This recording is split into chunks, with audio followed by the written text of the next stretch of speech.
and welcome to PGurus channel. I'm your host Sri Iyer. Today I have another new guest, Sahana Singh. Before I welcome our guest, I would like to read a little bit about what Sahana has accomplished. Sahana is an author and commentator who writes on a variety of issues, including water management, environment, and Indian history. Her book, The Educational Heritage of Ancient India, How an Ecosystem of Learning Was Laid to Waste, has played an important role in awakening many Indians to the role played by India in knowledge sharing. Sahana's articles have been published in Reader's Digest, Washington Post, Discovery Channel, Asia, Asian Water Magazine, Swaraja, India Facts, PGurus, and other publications. She is passionate about traveling and connecting the dots across different societies, civilizations, and disciplines. Sahana ji, welcome to PGurus channel. Thank you. Namaste. Thanks Namaskar. for having me. So I was really struck by your talk that you gave about the richness of India's history, the education system that existed before Macaulay came along and dismantled it completely, and even before that, the Mughals, like for example, Bakhtiyar Khilji went and burned the entire Nalanda University, but what all the other things that existed around it.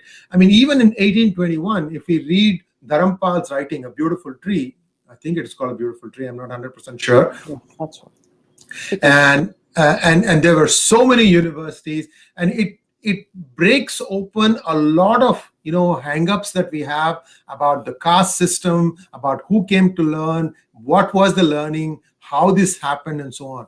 But I would like you to share with our viewers how you started doing this. After all, you're an environment engineer. You're an engineer just like me. I mean, we all seem to have found some other vocations after a few years. I don't know why. Perhaps you can clarify this for the viewers. I think it happened because I came out of India. Mm-hmm. And when you come out of India, there is that search for identity. You have to You're constantly asked, who are you? What is so special about you? Right. So that's when we start thinking about ourselves in the context of a bigger world. So that happened to me when I moved out to Singapore in 98. But then in those days, I used to put myself in the bracket of environmental engineer, so I thought I shouldn't be commenting on history. So that's the approach I had. But then years down the line, when we moved to the US, that's when it became important because my daughter had just entered middle school, and then she went to high school. And that's when I saw the textbooks, the social studies textbooks. And I saw that there was very little written about Hindus and about India. And in that, they had managed to put in caste system, sati, the low status of women. So that's when I felt that I need to speak up. And I started reading up. Of course, I had some knowledge because I was in touch with Dr. Rajaram. Dr. Rajaram was a family friend, and he had given me many books. So I used to read them.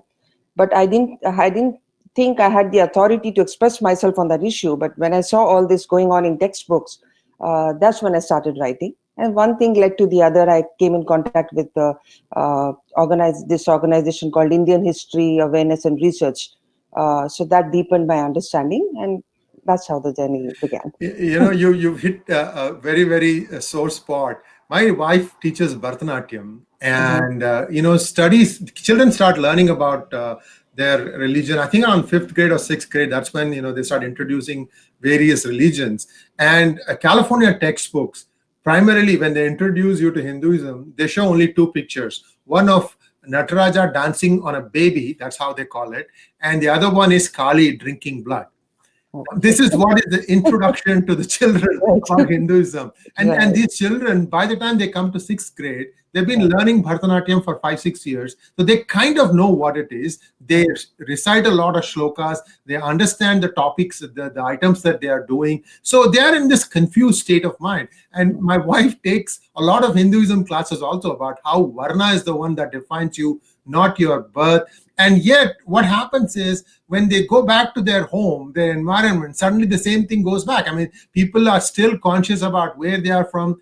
This is something that India has been whitewashed, brainwashed, whatever you want to call it, for many, many years. And it is stuck with us. So this is something that we have been living through for many many years, and it takes a while before the children start understanding that perhaps the history of India, the culture of India has been portrayed wrongly. But by the time, not everybody is exposed to fine arts like Bharatanatyam or music and so on. So there is this dichotomy there. There are people who like to think they are secular, and their definition of secularism is to try and write down everything that is Hindu, the customs, the rituals. Even when you ask them to sit in a puja, when you are performing the puja, first of all, our generation doesn't have a lot of time for puja. Let's admit that also. But True. even when we are seized with religion, we have to do it. Whatever the pujas that we do, we sit there. They are not willing to sit. First off, they can't even sit in Padmasana. Now, I'm not even saying Padmasana, just cross-legged, crisscross applesauce. They don't seem to want to do that. So everything starts from there. Some of the things that we learned as children in India, we have imbibed it. Some things come back. So there is a responsibility for our generation. I'm sorry to dwell long. And so, Sahanaji, let's try and define the history of India the way you see it, and how a lot of changes have to come into the education system. It starts in India. It also needs to happen in the United States. For example, California Board of Education is sort of like the one that sets the tone and then moves forward. What would you like to see about India written in the textbooks of the world? So I would like to see India represented in the right way from the Indic perspective. So what we have, our history right now is from the colonial perspective, from the Marxist perspective, but very little from the Indian Indic perspective. So that's something I would like to see being considered. I have nothing against a different perspective, but that should not be the mainstream perspective. In fact, that should be the side one. So this is a problem. We have, even in India, textbooks that are not written from the Indian perspective, Indic perspective. Those that were have been sidelined, like you know about Dr. R.C. Majumdar, right, who tried to write the Right, history of the right. freedom struggle, and he was pushed aside. And Yes. similarly, there are many other Indic historians who have not been given importance, but we tend to look at ourselves as if we are outsiders. So what Rajiv Malhotra says, that we need to reverse the gaze, right? Yes. So we look at ourselves as if we are some exotic creatures. We ourselves do that, and because of that, we don't understand from the insider's view. So when we are doing this puja, we know what it means. We know we wish well to the whole world, the environment, right? But then when somebody else tells us that, look, this is regressive, this is oppressive, then we start viewing it that way. So that needs to change. So what I think is important is that somebody who knows the Indian languages well, who knows some Sanskrit, and who knows the native languages, when that person approaches history, then there is a different perspective altogether. The Itihasa, we already have many works of Itihasa, which is all dismissed as superstition, non-scientific. But actually, there is a lot of history in it. Of course, it is embellished. So the way we told our history is that we wanted to make it relevant to today. So it would be some of the, some stories would be added along. There would be a core of fact, but there would be stories around them.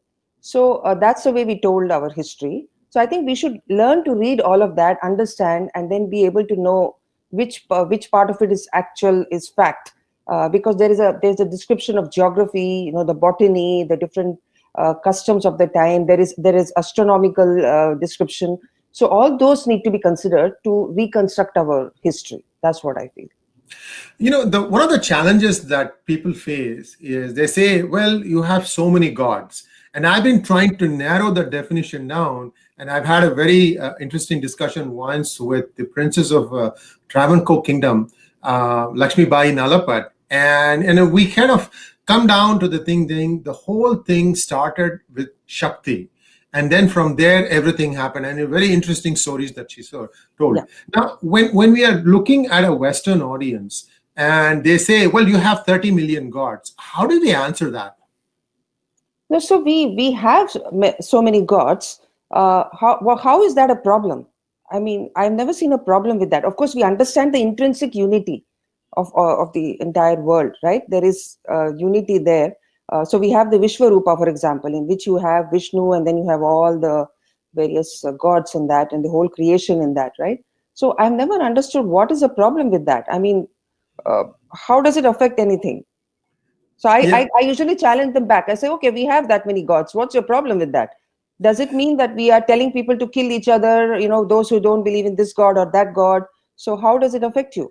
See, you and I can deal with these things very easily. We need to arm our children who are in the sixth grade, seventh grade to Right, try and expound this. right. Especially in many schools in the United States, children seem to have a fairly good grounding about their religion because you see, they have so many denominations. A Hmm. Catholic wouldn't want to be buried in a Protestant cemetery. As simple as that.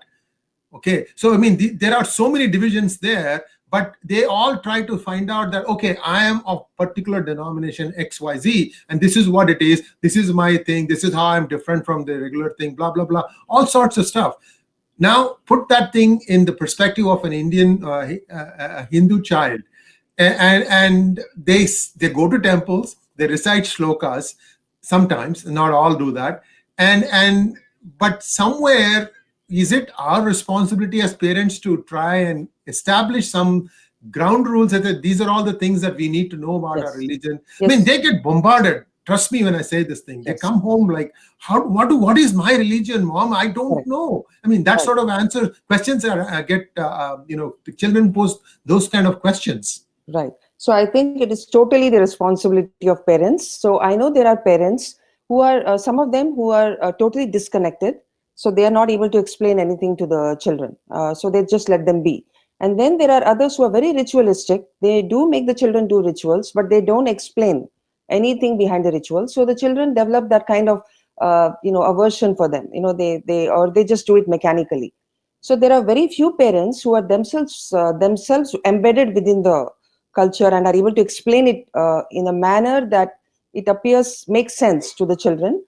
And it also needs to be cool, because for today's generation, if it's not cool, they don't like it. Right. So I have also learned a lot by talking to my daughter, a lot of things that we discuss. So now, I mean, she totally gets it when I explain to her, because time and again, so this is the thing that parents need to spend time with your children. They need to travel back to India often, and in India also, to explain what they're seeing, to make see all the patterns, all the whatever they're seeing, the data that they're getting, put it all together and make it a cohesive thing for the children.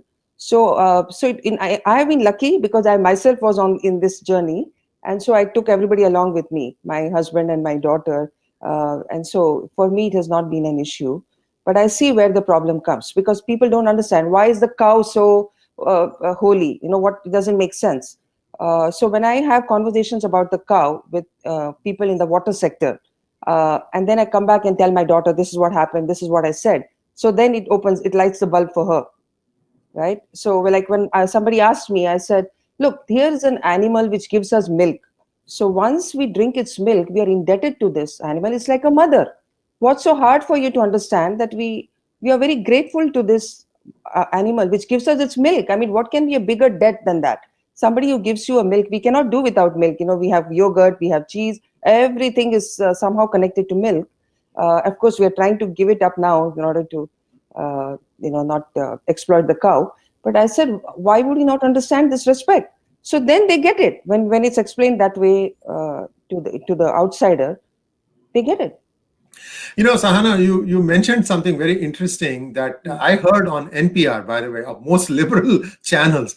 And here was the specialist who was saying that the primary reason why smallpox in India affected only the men folk and not the women folk, especially in the rural areas, was that women folk were the ones who used to always milk the cow. And the Mm, cow had some inbuilt immunity to smallpox. And right. because they were along with them, they would also not get it. I mean, this is a fantastic observation after the fact. I mean, the British came, and one of the good things they did was to eradicate smallpox. But before that, men used to die very, very young. And he said that this was because the cow gave the woman of the household immunity. And just think about it. If the men knew, they would have also taken turns in milking the cows. Of course, they were, tilling the lands, and they had bigger responsibilities. And a simple fact like that escapes us. This is the Boss Indicus cow I'm talking about. That is the one that seems to have some very, very special effects. In fact, you never let anything go waste. You used gomutra. You used the dung, because the dung was something that was like, it kept all the insects away. I mean, I have known houses where they would store the granary in the adjoining house, and the granary has to be maintained in such a way that rats don't come, any other insects don't come. And the way they would do that is every day they would wash the periphery with the cow dung mixed water. And that's what gave it the entire antiseptic thing. The granary remain fresh. Put new things on top. There'll be a drawer from bottom. They'll take it out. They'll sell it. They'll trade it. It was amazing. I'm talking about 50, 60, 70 years ago, when FCI was not there. Food Corporation of India was not there. We found ways to go around it. So the cow was an essential member of the family. And think about it. Now we get milk in a sachet, but there's a disconnect. No, actually, I just want to point out that Indians were aware of vaccination using the cow, what do you call the what was it from the cow that they were using? I forgot. But in order to vaccinate against smallpox, so there is an account of Brahmins going from house to house and that is true. people. I've read that article too. You're right. Please go ahead. Yes, Yeah. so we were aware of that. It's not like the British came and taught us how to eradicate smallpox. I'm sorry, I missed that part of the story. You're absolutely right. They stopped it, and the British stopped it. They stopped it. That's 50 right. years, and then they realized that, oops, this is what those guys were doing. You're absolutely right. I remember that story. Right. So there was a system of vaccination, and the Yes. other thing is using the cow dung for plastering the walls, or even cleaning the floor. That's in vogue even in villages. In villages even today. Yes. So people do that to keep insects away. And the cooling effect of the cow dung. There are many houses, even in Punjab, they keep one room of the house plastered with cow dung, because that's the room they like to all huddle in when it's very hot. In hot summers, the family huddles there because that's very cool. And in winters, they like to be there because it's warm. So they don't, even in a modern house, I've heard that one room is kept in the old-fashioned way, plastered with cow dung. So there is so many things that is rich about our culture, and yet none of this gets disseminated via the textbook. And we are really trying hard to reset this button, because Indian history is not being told outside of India by Indian origin people, but it is being done by colonized Western mindset who are looking at it in a very different lens, different prism. And I'm hoping that this thing will change. I mean, there is a lawsuit going on against the California Board of Education about what needs to go in to depict Indian history. Now, in California schools, each school has an option of teaching what they feel is a right text or right matter, subject matter.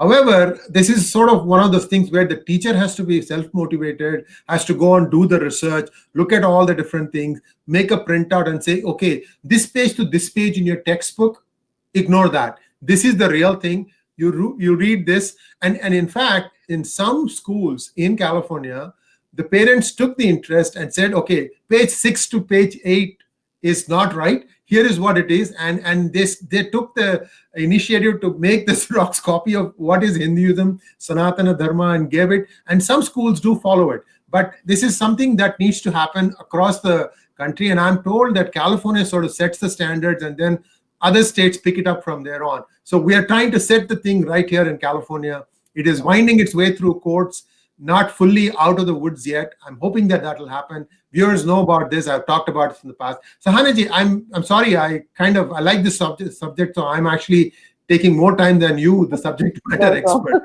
So there's one more thing I want to talk about, which is that in India there's a different issue. In India, it's about the facts of history, such as the Islamic invasions. Those are things that are brushed under the carpet. So the earlier governments did not want those facts to be discussed in history. So the policy was to suppress them, to completely delete those facts, or to present them in a very whitewashed way, project the despotic tyrants as, kind people. They actually spared this temple. They destroyed these temples, but they spared so many temples. Those, that kind of logic. And so this is something that we need to talk against, because we want children to have the emotional maturity to handle history as it was. So if you see in Germany, they are taught about the Holocaust.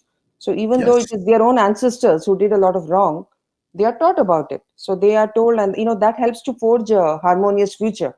So I don't understand why this is not done in India. So if you see, right from Nehru's time to Indira Gandhi's time, you have this famous Dr. S.L. Bhairappa, who speaks about how he was in the committee which was looking at textbooks, and he was asking, why are you say not talking about the destruction of temples? Because people will go to these temples and they will see that there is this temple, and there's a destroyed, and there's a mosque over it. And then, so they will ask, they can see the broken pillars, the broken faces. So they will, the questions will be there, and you're not telling the children about it. So, and there is some kind of misunderstanding that people think that if you talk about Islamic invasions, destruction of temples, it means you're hating Muslims, which is not the truth at all. I mean, you can dispassionately examine history without hating the descendants of those people. So if we talk about colonialism, how the British was ruling over India, exploiting India, does it mean we are going to hate all the British today, the people today? No, it just tells us what happened, and it tells us how to approach the whole subject, and not to hate, but to ensure this does not happen again. This kind of oppression, this kind of treatment of Indians, the natives, does not happen again, and we are able to move forward confidently. So that's how history needs to be looked at. Sahana ji, I tell you, growing up, I don't remember one time reading about this person called Tarabai. If you go back and look at the history, for the last 5 to 10 years, Aurangzeb was being hounded by her. He was running from pillar to post. She was Right, chasing him relentlessly. And correct, that's how he died somewhere in Maharashtra. And right, yet, none of us knew about it until recently, when I was doing a hangout like you with someone like you, and that's when my eyes opened up. That this was the person who really, really caused the Mughal Empire to crumble, right, because Aurangzeb had no place to hide. He was too sick to go up back to Delhi, and he was correct, just running back and forth, back and forth. He was right. stuck somewhere, and yet we don't know much about Tarabai.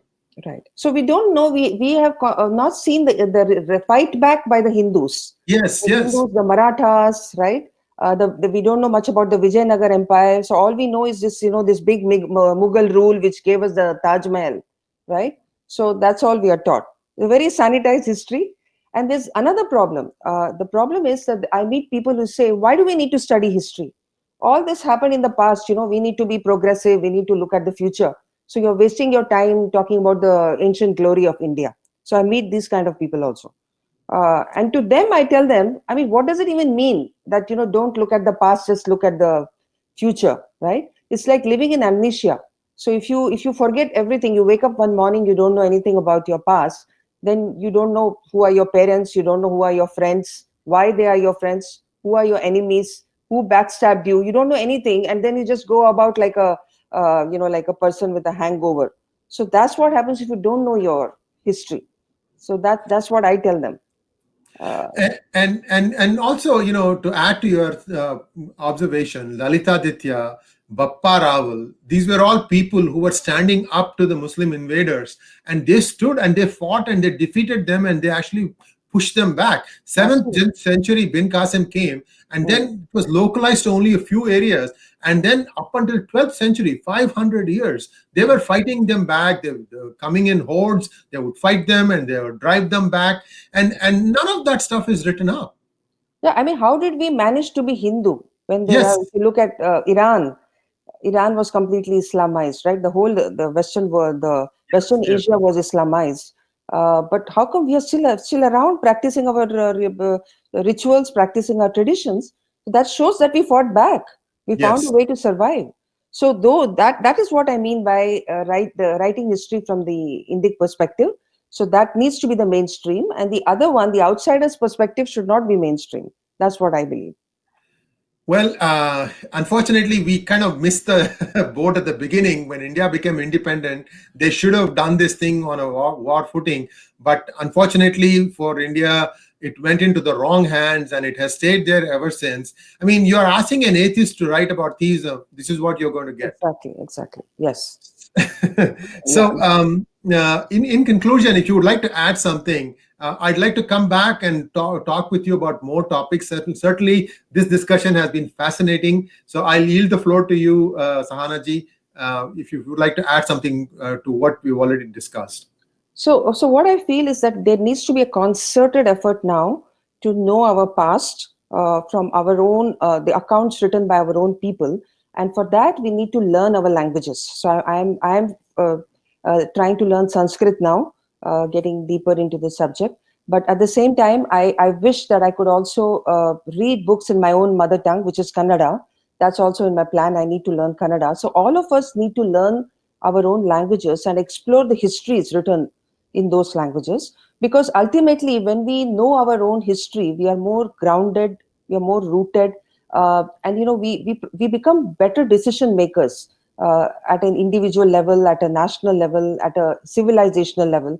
We bring out the best of ourselves, especially when we have such a glorious history. What is not to know about it, right? I can imagine if we were people who had messed up big time, and we don't want to know our history. But there is so much. We were the education capital of the world. People came from around. We were the Ivy League. People came to study, and there were universities all over the country. People chose the subjects they wanted to study and traveled to the institute and appear for entrance examinations. So it was a knowledge society, and these are the things we should learn more about and talk more about and tell the rest of the world. That will also help us in revamping our own education system right now. I think there are many Absolutely. ideas. Yeah. Absolutely. Sanskrit is the clue to all this because there are 30 million texts of Sanskrit Correct. scattered all over India and abroad, which are still to be deciphered. There are some attempts to do it. Not sure if that is the right way to do it, but that's a matter for a different day and different time. But you are absolutely right. It all goes back to that great language. And I hope that people take this up seriously. Today, there are so many online tools to learn Sanskrit from the comfort of your home, and I hope that viewers do start learning this because it's a very refined, precise language. There is nothing there that is not precise. That is the beauty of Sanskrit, and it's just amazing. So thank you very much, Sahana ji. It was Thank a pleasure talking to you. you. Me too. I totally enjoyed talking to you. Thank you so much. Thank you so much, and we'll be back with more such engrossing discussions. Namaskar. Namaste.